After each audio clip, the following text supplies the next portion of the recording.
भारतेंदु काव्य धारा में जो अगले कवि है वो है राधा कृष्णदास।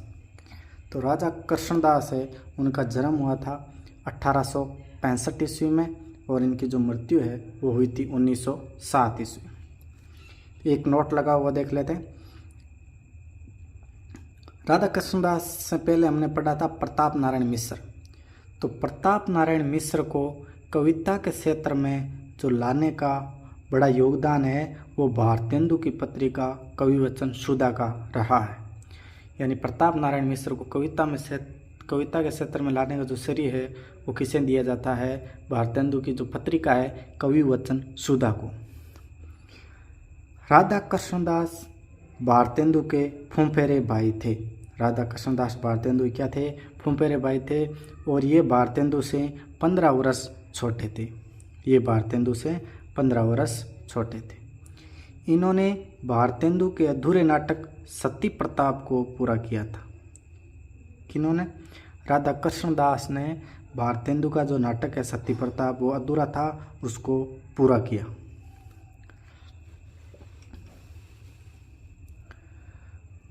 सरस्वती पत्रिका को निकालने में भी इनका बड़ा योगदान दिया है। सरस्वती पत्रिका को निकालने में भी राधा कृष्णदास ने महत्वपूर्ण योगदान दिया है। नागरिक प्रचारणी सभा के भी है प्रथम अध्यक्ष रहे हैं। नागरिक प्रचारणी जो सभा है उनका जो प्रथम अध्यक्ष है वो राधा कृष्णदास। यह निबंधकार और कवि दोनों ही रूपों में प्रसिद्ध रहे हैं। निबंधकार और कवि दोनों ही रूपों में राधा कृष्णदास प्रसिद्ध रहे हैं। भारतेंदु मंडल के यह एक ऐसे कवि है जिन्होंने ऐतिहासिक पुरुषों को आधार बनाकर कविताएं लिखी। यानी भारतेंदु मंडल के जो कवि है उन सभी कवियों में राधा कृष्णदास ऐसे कवि है जिन्होंने ऐतिहासिक पुरुषों को आधार बनाकर कविताएं लिखी थी और इनकी कविताएं आत्मगौरव और राष्ट्रीयता को उजागर करती है। डॉक्टर श्याम सुंदर दास ने राधा कृष्णदास ग्रंथावली संपादित की है।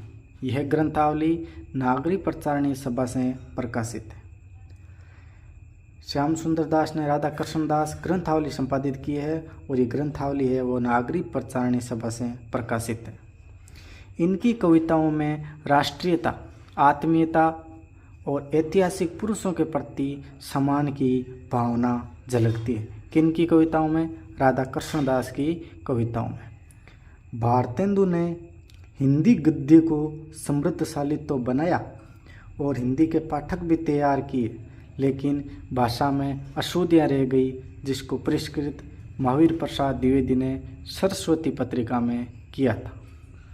यानी भारतेंदु ने गद्य को समृद्धशाली तो बनाया लेकिन हिंदी के पाठक भी तैयार किए, लेकिन भाषा में अशुद्धियाँ रह गई। उन अशुद्धियों को महावीर प्रसाद द्विवेदी ने सरस्वती पत्रिका में उन अशुद्धियों को परिष्कृत किया। चलिए आगे चलते। अब देखते हैं राधा कृष्णदास की काव्य रचनाएं। तो पहली काव्य रचना है प्रताप विसर्जन। तो महाराणा प्रताप की वीरता को आधार बनाकर राष्ट्रीयता से संबंधित इन्होंने ये काव्य संग्रह लिखा जिसे प्रताप विसर्जन कहा जाता है। यानी महाराणा प्रताप की वीरता को आधार बनाकर इन्होंने काव्य संग्रह लिखा जिसे प्रताप विसर्जन नाम दिया। दूसरा जो इनका काव्य संग्रह है, काव्य रचना है, वो है पृथ्वीराज प्रमाण।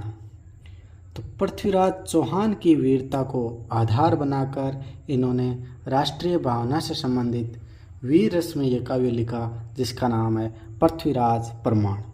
पृथ्वीराज प्रमाण किस पर आधारित है? पृथ्वीराज चौहान की वीरता पर आधारित है। आगे जो इनका काव्य संग्रह है वो है राम जानकी। श्री राम और सीता जी की भक्ति को लेकर इन्होंने भक्ति से संबंधित ये काव्य संग्रह लिखा जिसका नाम है राम जानकी। अगला है रहीमन विलास। ये काव्य संग्रह श्रृंगारिक कविताओं का काव्य संग्रह है। यानी श्रृंगारिक कविताओं का जो काव्य संग्रह है वो है रहीमन विलास। अगला जो इनका काव्य संग्रह है वो है विजयनी विलाप। ये काव्य संग्रह राष्ट्रीय भक्ति से संबंधित है। यानी राष्ट्रीय भक्ति से संबंधित इनका जो काव्य संग्रह है वह है विजयनी विलास। तो राधा कृष्णदास की काव्य रचनाओं में प्रताप विसर्जन, पृथ्वीराज प्रमाण, राम जानकी, रहीमन विलास और विजयनी विलास। अब देखते हैं इनकी अन्य कविताएं। तो अन्य कविताओं में है 56 की विदाई, विनय और फुटकल कविताएं। ये हो गई इनकी अन्य कविताएं। वस्तुतः राधा कृष्णदास की अधिकतर कविताएं ऐतिहासिक पुरुषों को आधार बनाकर ही लिखी गई है। हमने देखा कि प्रताप विसर्जन, पृथ्वीराज प्रमाण ये किन पर आधारित है? ऐतिहासिक पुरुषों पर आधारित है, जिनमें राष्ट्रीयता की भावना भरी हुई थी। और ये जो काव्य रचना है इनमें राष्ट्रीयता की भावना भरी हुई थी और इन्होंने हिंदी गद्य को बढ़ावा दिया। तो राधा कृष्णदास ने हिंदी गद्य को बढ़ावा दिया। राधा कृष्ण के बाद में जो लास्ट हमारे कवि बच्चे हैं भारतेंदु काव्य धारा का जो अंतिम कवि है वो है अंबिका दत्त व्यास। तो चलिए अब हम अंबिका दत्त व्यास के बारे में पढ़ते हैं। अंबिका दत्त व्यास 1858 ईस्वी से 1890 ईस्वी तक। इनका जन्म जयपुर के सिलावटों के मोहल्ले में हुआ था और भारतेंदु ने इन्हें कविता वर्धनी सभा के माध्यम से सुकवि की उपाधि दी थी। यानी अंबिका दत्त व्यास का जो जन्म कहाँ है वो जयपुर के सिलवटों के मोहल्ले में हुआ था और भारतेंदु ने इन्हें सुकवि की उपाधि दी थी। भारतेंदु मंडल के ये सबसे प्रतिभाशाली कवि थे। इन्होंने बिहारी विहार नाम से बिहारी पर टीका लिखी थी। बिहारी पर टीका किसने लिखी थी? अंबिका दत्त व्यास ने। यह संस्कृत भाषा के अध्यापक भी रहे हैं। संस्कृत भाषा के अध्यापक कौन रहे? अंबिका दत्त व्यास। तो अब देख लेते हैं अंबिका दत्त व्यास के काव्य संग्रह। तो इनका पहला काव्य संग्रह है सुकवि सतसई। और सुकवि क्या है? इनकी उपाधि है। किसने दी थी? भारतेंदु हरिश्चंद्र ने। अगला जो काव्य संग्रह है वो है गणेश शतक, रामायण, सहस्रनामा और बाल लीला। बाल लीला के अंतर्गत कितने दोहे हैं? 700 दोहे हैं। तो ये हो गए इनके काव्य संग्रह।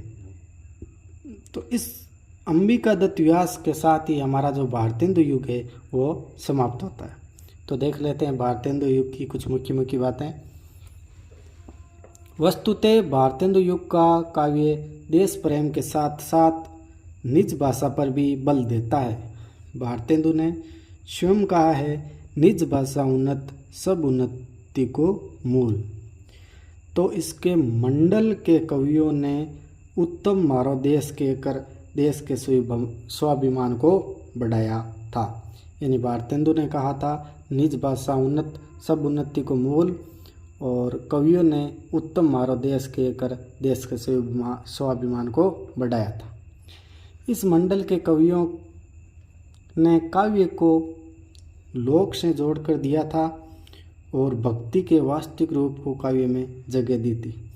यानी इस मंडल के कवियों ने जो काव्य है उनको लोगों से जोड़ा था और भक्ति के वास्तविक रूप को काव्य में उतारा था। इस काल के काव्य पर आदिकाल, भक्ति काल, रीति काल, राजभक्ति और देशभक्ति आदि का प्रभाव देखा जाता है। भारतेंदु और इस मंडल के कवियों ने सामाजिक धार्मिक पाखंडों का भी विरोध किया था। इन्हीं कारणों की वजह से इस काल को आधुनिक युग कहा जाता है। और इस काल की जो मुख्य भाषा है वो मुख्य भाषा क्या थी? मुख्य भाषा थी हिंदी गद्य। तो इसी के साथ हमारा जो भारतेंदु युग है वो समाप्त होता है। और अब हम बात करेंगे महावीर प्रसाद द्विवेदी युग के बारे में। चलिए आगे चलते हैं।